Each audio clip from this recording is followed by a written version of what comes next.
get people to put down their, their Hmm. devices? How do we get people to engage? All All these of that, frustrations yeah, has that really I was shifted. hearing Hold on in, one second. when I go and present my workshops and things, these Ah, frustrations that okay, well, Okay.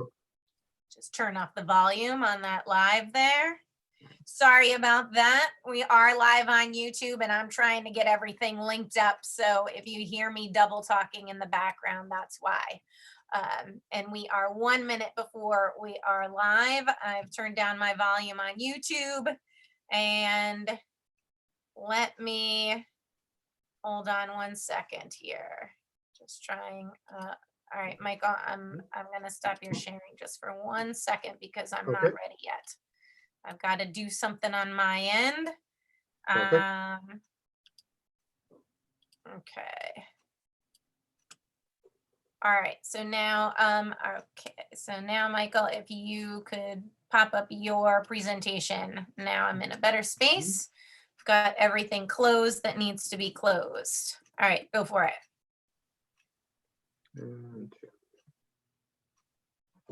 Okay, so we are live on YouTube today, everyone, as I was saying, and we have as our special guest today, Dr. Michael Cohen, and he is going to be talking with us about caring for your children during the pandemic, and specifically focusing on some of their anxiety issues and giving you a lot of great strategies and information to help you through this time. So with that, I am going to remind you again that this is a 30-minute webinar series. If you are registered, we will have about 20 minutes or so of our guest speaker talking and about 10 minutes for questions, where you can raise your hand and I'll turn on the microphone so that you can ask your question to everyone. If you don't feel comfortable asking your question aloud, there is a Q&A box that you can type your question in privately to one of the speakers, and we will try to get back to you and answer it as best we can. So with that, I am going to turn my screen over to Dr. Cohen and let you take over. hello, welcome everyone. Good morning, good afternoon to everyone who is out there. I am Dr. Michael Cohen. I am a rehabilitation and school psychologist, and I work frequently with children at home, and I work frequently with children at school. So this is a little bit different for me and a little bit different, I think, for everyone out there, as we are spending a lot more time at home and with our children and trying to navigate our work, trying to navigate our children's work. If our children have special needs, we're trying to assist our children as their primary providers and getting assistance from outside independent providers, receiving assistance from our children's school providers. So the focus of my talk today is going to be on caring for your children during the COVID-19 crisis and how to become a stay-at-home parent for stay-at-home children, because we're all now stay-at-home parents. And so I did a lot of work from home in the past, but now I am a stay-at-home parent because my children and my wife is also at home with us. So it's become quite, even when I'm working at home, a different experience for me as a stay-at-home psychologist when I work at home. So move on to page. A little technical difficulty. I'm trying to move on to the next page. Press down, Michael. There we are. There you go. And my apologies, everyone. This is all a brand new world for us. My contact information is here. My main office is in Monroe, Connecticut, and all this information will be available for everyone at the end of the talk. Certainly, I welcome people reaching out to me. I know my colleagues will also welcome people reaching out to them if they have questions of how to be helpful for our children at home. So, how to help your children. So when we're working with children, children are interesting young creatures. They do not always readily tell us what they're thinking and feeling. Older children are usually better at that. Younger children, sometimes children with disabilities, tell us how they're thinking and feeling by their behavior. So one of the things that we like to do when we work with children is we watch for behavior changes. Is your child, and let me move on here this way a little bit. We look for behavior changes, physical complaints, headaches that children can have, tummy aches, other unexpected aches and pains that children can experience. These are all good things to look for in children. So if you have a child who usually doesn't have headaches, who usually doesn't have tummy aches, doesn't have aches and pains, and all of a sudden they're saying they have a headache, they have a tummy ache, they have aches and pains, they are too tired, too fatigued, they're having trouble sleeping at night. These are all good indicators that your child may have some worries that they're not necessarily able to tell us directly with their regular communication skills. Sometimes you see changes in their behavior. Frequently, and I'll get into this a little bit later, we see changes in children in terms of their play. Younger children will express it in the toys that they play with, in the drawings that they play with. Older children, preteens, adolescents, their play is not as overtly physical, but you might see increased edginess to their play, some aggression, some social withdrawing and social isolation in their play. So you look for all these indicators. Lots of times we see children, they'll complain of being tired, they'll be irritable, they'll be restless, they'll be fidgety, they'll be moving around. In some cases, we'll see more temper tantrums in children. You'll also see the opposite, more issues of anxiety, more issues of depression. These are both really flip sides of the same feelings that children can have. Some children, the term that we use in psychology, are externalizers. They show us their behavior in their external behavior. Some children are observed and seen more as internalizers, and they're withdrawing. They become quieter. They become more withdrawn. I work a lot with children who pick at their nails. You'll see a little bit more body. I'll come back to this a little bit. Body repetitive behaviors. You'll see more nail picking and things like that in children. Twirling hair, you'll see that a little bit more. So you look for the quiet indicators as much as you look for the active overt indicators.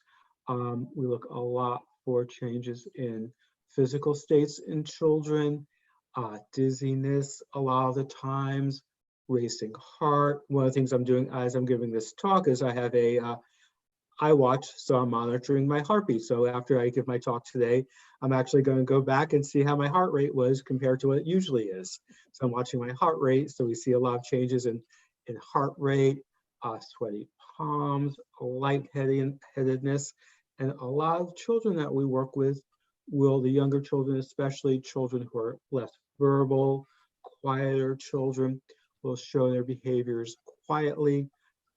Kids who are more active, you might actually see a ramping up in activity level. Children will become more active in their behaviors, a little bit more under controlled in their behaviors, and that's something to watch out for as well. Most children are actually, from what I have seen and heard, managing the COVID crisis fairly well. I think most families I see and have spoken with are all managing the COVID crisis fairly well, but it's something to watch out for. Children will respond, adults will respond in different ways at different times. So it's something to watch out for when you're at home with your child. Lots of times parents don't see their children during the day as much as they might want to. So it's something to see how your children acts and responds during the day to different stressors. You see how they act and respond while they're actually doing their homework. Are they asking for help? You can actually see for once how they are doing with their lessons. So you might want to spend some time, if they let you, helping them study and watch them with their lessons. Changes to watch for in your children: unexpected crying and sadness. Lots of times you'll see some regressive behavior. I was speaking with a parent recently, and she was saying how her now independent grade school child started to sleep with his teddy bears again. Perfectly normal behaviors for many children. My children brought out some of their old toys that gave them comfort when they were younger. This is perfectly normal and something to be okay with as parents. If you see overt changes in your child, we'll come back to this a little bit. That's something to watch for a little bit more, but these small, subtle changes are probably typical and normal of most children these days. Increased body repetitive behaviors, nail picking, twirling hair. Lots of children have lots of different body repetitive behaviors we barely notice. If you see it ramping up a little bit, something to watch out for. You can always ask your child if there's something that's bothering him or her. And sometimes your child will be okay and will respond to you. Sometimes at that moment, they may not be ready to respond. So that's something to watch out for as well. Children will come to you when they're ready to come to you. So please be mindful of that as parents. We'll see a lot more perseverative behaviors in children, that they do the same activity over and over again. In some ways, this will give some children reassurance. In other ways, it will be a sign of anxiety in some children. One of the things to watch for is questions about their own safety, about their family's safety, about their friends' safety, about their relatives' safety, when it's okay to do things outside, how it's okay to do things outside, if you can interact with others, and the general advice is not to interact with other people, to keep one's social distance, although they're actually trying to reframe it as one's physical distance from others, because we want people to connect still socially as we are right now over the internet. One of the things that we'll see in children is, especially with younger children, again, not fully grasping the answers that parents or other adults are giving them. And so the advice is to be patient. If your child asks the same question a few times, that's okay. He or she is trying to figure out the world. That's a very confusing place for them right now, in ways that make sense for them. Children will ask the same question a few times, perhaps. They may come back 15 minutes later with the same question. They may come back an hour later. They may come back at the end of the day, or even after a night's sleep with the same question for you, looking for understanding. More importantly, looking for reassurance from the people who they trust the most, that's their parents. It's okay not to have the answer. And in fact, you can use that as family time, and you can say, we're going to go look up this answer. We're going to see if we can figure out the answer ourselves, or we're going to go look up the answer on the internet or in one of the books that we have at home. And that's okay too. But just be ready. Children will come back over and over again with the same type of answers. And that's really an indication of the worries that your child may have at home. Other things to look for are changes in patterns in sleep. Sleep is a very good indicator of your child's psychological status. Regular sleep is what we're looking for. So if your child is sticking to his or her regular sleep patterns, that's probably a good thing for your child. Sometimes children will wake up in the middle of the night with worries, and they'll come to you looking for reassurance. That's probably okay too. But if your child is starting to sleep too much, if your child is beginning to sleep not enough, you may want to speak to them on how they're feeling, make sure they're okay, talk about what you can do to help them with sleep. If they have, again, I keep coming back, if your child has any worries, concerns, and they're not able to necessarily tell us, children, including teenagers, will tell us how they feel through their behavior. So that's something to look for always. Any kind of overt, subtle changes in behavior. It's a good time to say, are things going okay for you? As a parent, you can tell them, I'm also a little bit worried about what's going on. You can share your worries to your child as you feel appropriate. Just remember, when you're doing that, as you're explaining to a 5-year-old is quite different than how you might explain to a 12-year-old or a 15-year-old or a 17-year-old. You might have all your children together. They could be of different ages. I would say, as you're explaining, speak to your younger children, and then you can take some time to speak to your older children as well. look for changes in appetite. These are all changes that represent worries that children can have in their daily lives.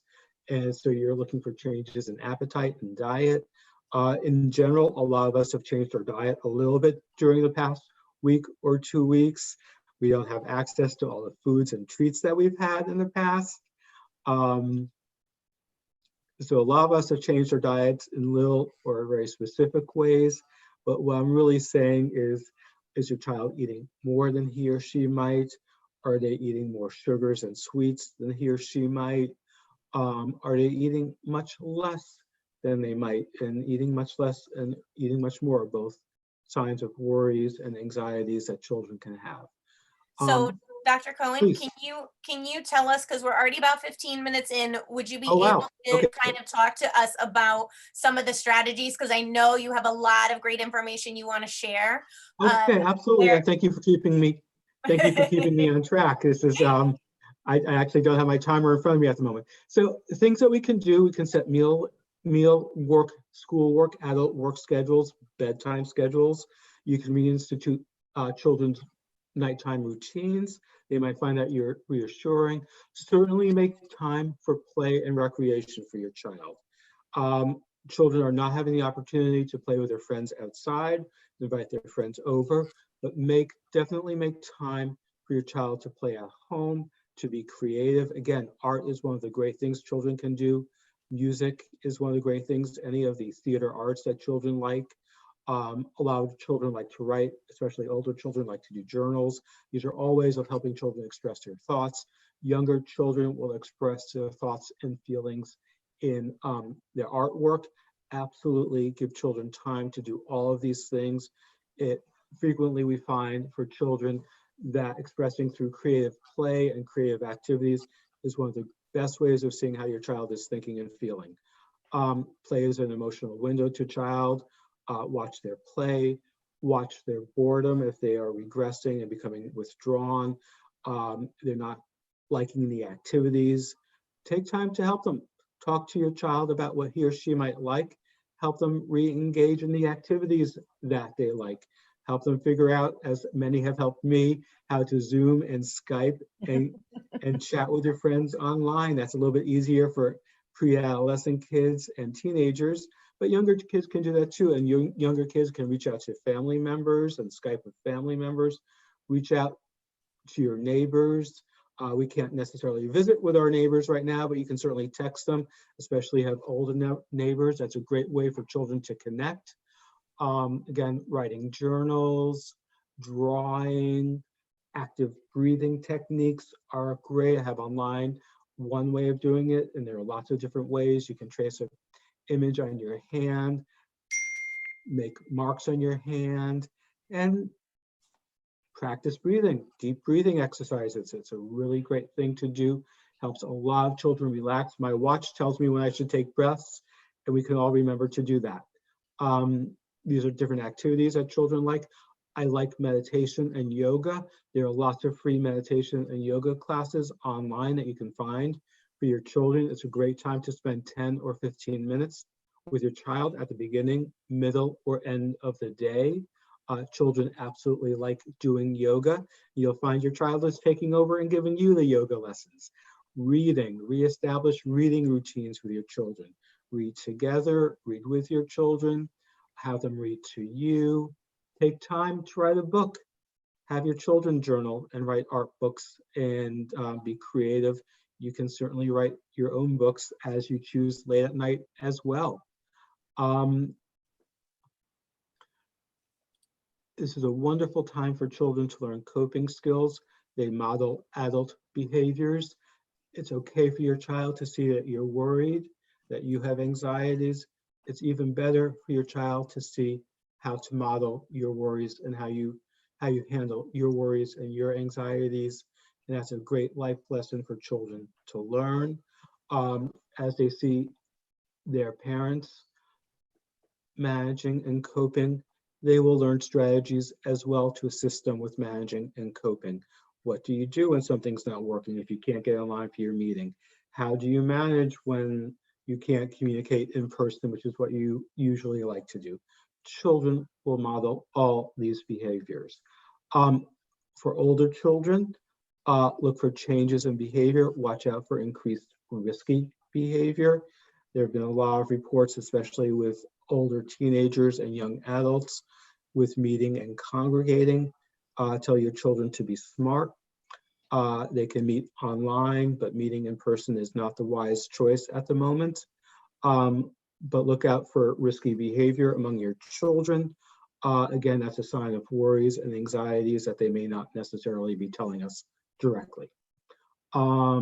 Anticipate problems before they happen. If you could take a minute to think about where your child may have a crisis or a problem, be proactive, see how you can intervene before there's a problem. If there is a problem, CA can take 2 minutes or 5 minutes or 10 minutes to talk to your child about how they can manage these problems, especially if they see that you're engaged in work as well. Remind your child that the COVID crisis is not their responsibility. They didn't cause it, but they can help everyone solving it by following the guidelines that we have. But please do remind your families and your children, it's not their fault. They didn't cause it. They're not being punished for anything they might have done. It's something that all of us are experiencing together. And even if they don't see their friends or their neighbors or their classmates at school experiencing it, they need to know that everyone is also experiencing the same worries. This is from the NASP, the National Association of School Psychologists. Remain calm and reassuring, make yourself available, avoid blaming. If your child sees you blaming, they will start blaming as well. Monitor TV, streaming, social media. I am not against social media, but make sure it's developmentally and socially appropriate for your child. Maintain routines. Be honest and accurate with the information that you may have.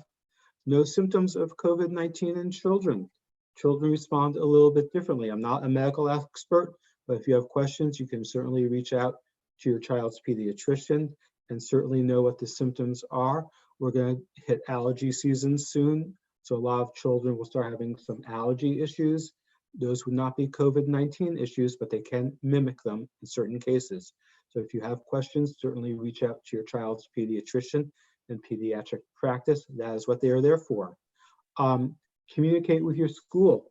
If your child has homework, if they have IEP goals and objectives, communicate with your classroom teacher, communicate with the resource teacher, with the school professional who is helping your child.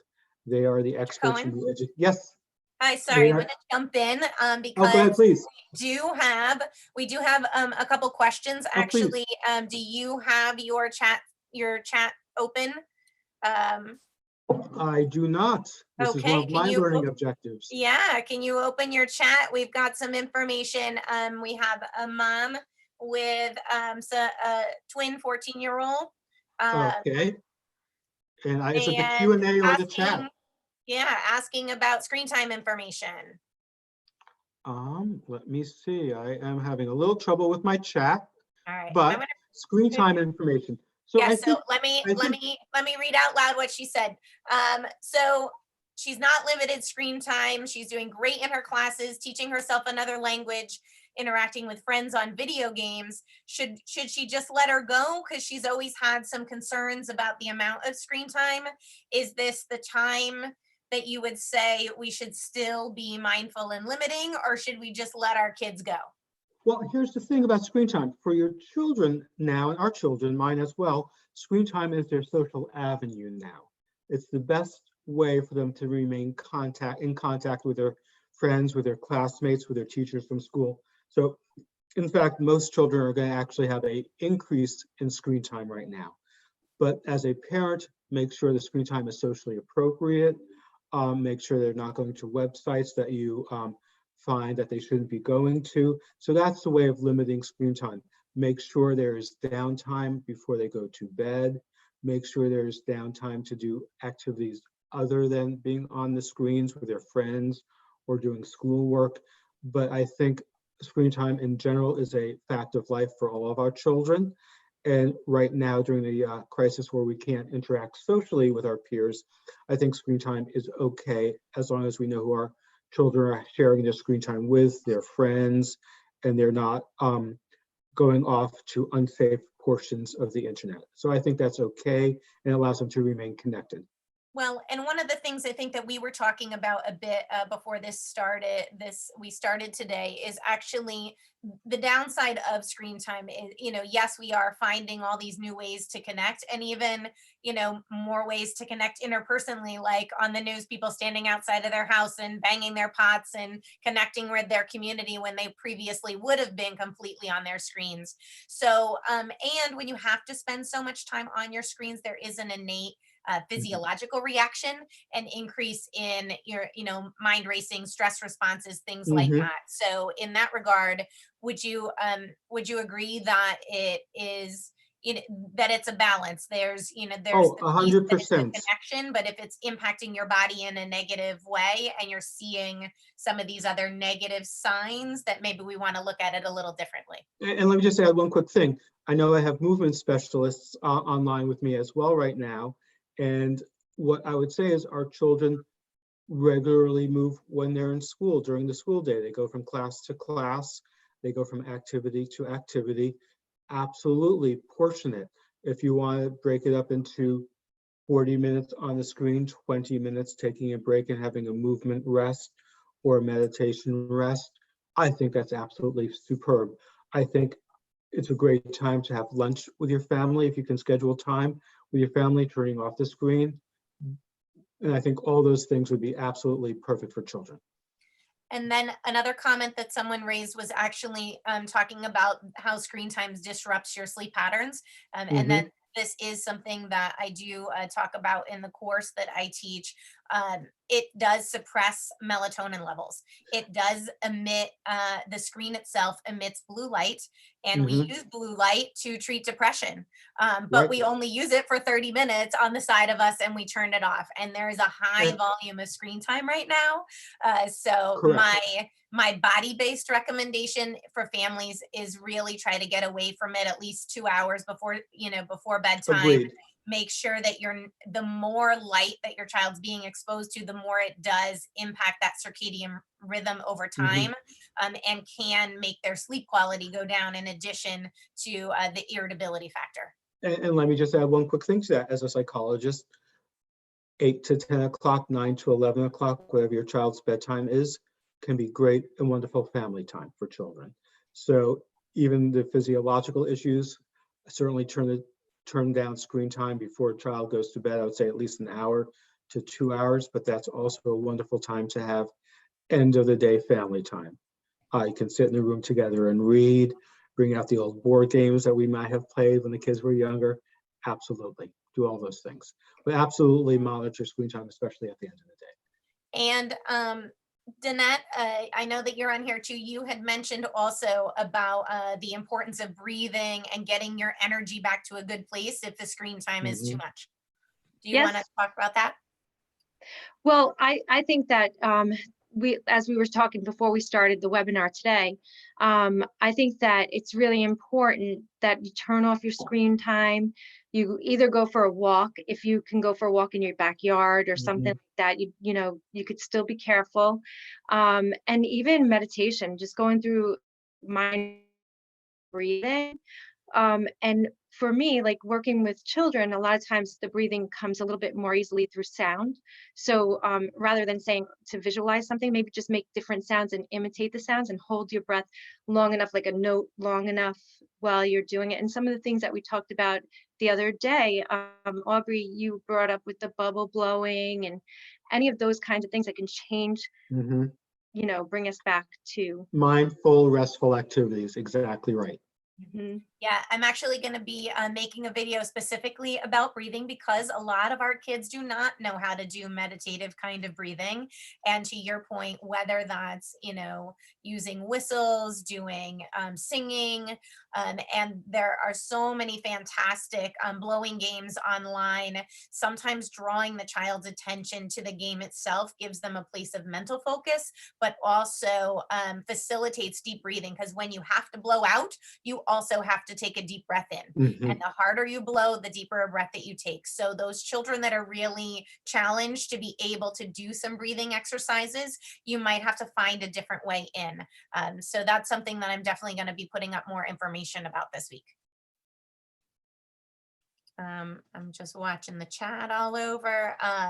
And can you talk about, I know it was on your slides that we didn't get to, Michael, but Mhm. what about strategies for the personal stress levels of parents and how to maybe balance this or even self-regulate with your child as well as on your own? Exactly. I think that's exactly right. Parents need to take care. We are our children's primary service providers now, as we are always, and we need to take care of our own emotions and our own feelings and to monitor ourselves. When your child goes to bed, some time for some self-reflection and some just personal time. Schedule it absolutely during the day for yourself. Do it with your partner, do it with your child. If you need 5 or 10 or 20 minutes to yourself, please go out for a walk. Especially if you can, if you have childcare for your child, if your child needs you there are other ways of managing it. You can do restful meditation together, yoga together, speak to your close friends. I would like to add there are a lot of professional organizations that are available to help families during this time. Reach out to the Connecticut Psychological Association. They will have resources. Many of the professional trade organizations that work with children and families, if you reach out to them, they will have superb resources for families, for individuals to manage activities, to manage stress. As a psychologist, I reach out all the time to the Connecticut Psychological Association. They've been a superb resource for me. And I would say reach out to your community, reach out to your pediatricians. There are many professionals in the area that you can reach out to. Most towns have resources that you can reach out to. But there is support available, and don't feel like you're completely socially isolated. We might be distanced from each other, but we clearly are not socially isolated. We're all in this together, and we need to work together. Excellent. Aileen, you will get the final comment and then we'll end our webinar for today. Hi, can everybody hear me okay? I just wanted to say all of these recommendations have been wonderful, but for the parents out there that none of these recommendations are really working, whether your kids really don't want to engage with you or interact with you in these ways, I just wanted to share something that's working with me with teenagers. So I'm the mom of 3 teenagers. They don't want to take a walk with me. They don't want to meditate with me. And what they do want to do is they want me to engage in maybe one of their favorite TV shows in the evening. We all sit around and we laugh about it, even if it's something I've never wanted to watch in my life. So I'm just wanted to say to parents, if the typical ways of engaging aren't working for you, find something your child's interested in. And even if you could spend a few minutes, a half hour, once a day, joining in what they find engaging, it's just a great way for the whole family to connect and make you feel like you're able to give of yourself to everybody in your family. So I just wanted to end with that. Thank you. Yes, That's thank you superb, so exactly. much. So thank you everyone for joining us today. We are at the end of our 30 minutes. I know, so sad. We're getting more and more people signing on and joining every day. So it's very exciting. If you are unable to make it and you want to watch the videos later, we're either trying to stream them live on YouTube. If we hit a tech glitch, then we're trying to post the videos after. So go to Sensational Achievements YouTube channel and subscribe for more information. And then join us in the future. It looks like we have enough panelists and enough topics to talk about that we will be continuing next week. However, if you're registered, you will need to re-register because we didn't anticipate such a fabulous turnout and so many great people really starting to come together who want to offer information and really try and support this effort. So visit Sensational Achievements YouTube channel, watch out for the link to the replay of the webinar, and we'll share with you any resources that we have throughout the rest of the week. Thanks so much, and we'll be talking with you soon.